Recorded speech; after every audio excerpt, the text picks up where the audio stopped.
In the heart of the desolate moors stood Blackwood Manor, an imposing relic of a bygone era. For generations, it had been shunned by the villagers who whispered about the curse that plagued the once great family residing within its cold, stone walls.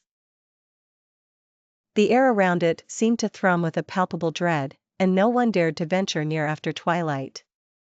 It was said that the ancient house was alive with the spirits of those who had perished within, imprisoned by vengeance and sorrow. One stormy night, an old carriage made its way toward Blackwood Manor. Inside sat Dr. Evelyn Thorne, a stoic woman with sharp eyes framed by wire-rimmed spectacles. Hired by the last living heir of the Blackwood family, she was determined to uncover the truth behind the eerie hauntings.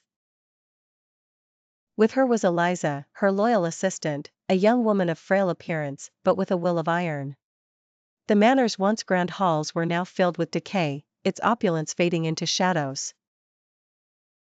Dr. Thorne and Eliza were greeted by Lord Thomas Blackwood, a gaunt figure tormented by the specters that roamed his home. His eyes held the vacancy of someone who had stared too deeply into the abyss. "Thank you for coming," he spoke, his voice barely a whisper. "I fear I will not last much longer." Dr. Thorne assured him that she would do her utmost to lift the curse. As she began her investigation, peculiar occurrences plagued the manor. Whispers echoed through empty corridors, and ghostly shapes flitted past corners.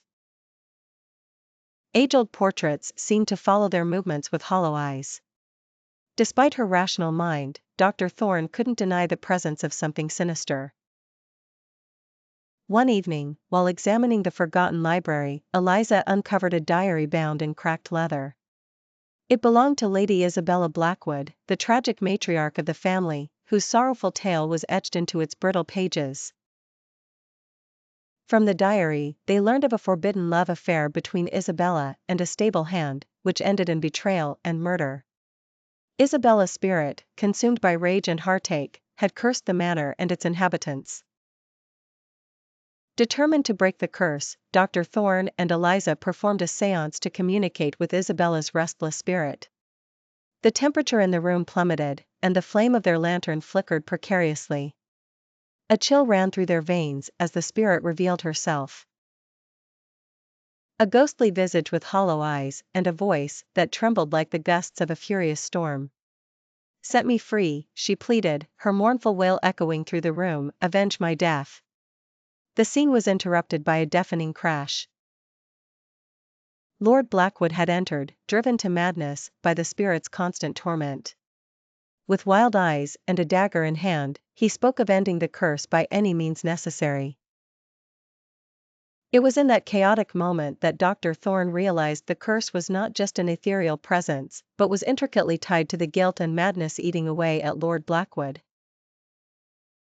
With desperation, she wrested the dagger from his grasp, urging Eliza to find the locket mentioned in Isabella's diary, the key to her release. Eliza darted through the corridors, her heart pounding, as the manor seemed to twist and turn against her. She could hear Isabella's ghost guiding her steps through whispered hints. Finally, in a forgotten drawer, she found it, the locket, tarnished but unmistakable. Rushing back, she and Dr. Thorne invoked Isabella's spirit once more, presenting her with the locket.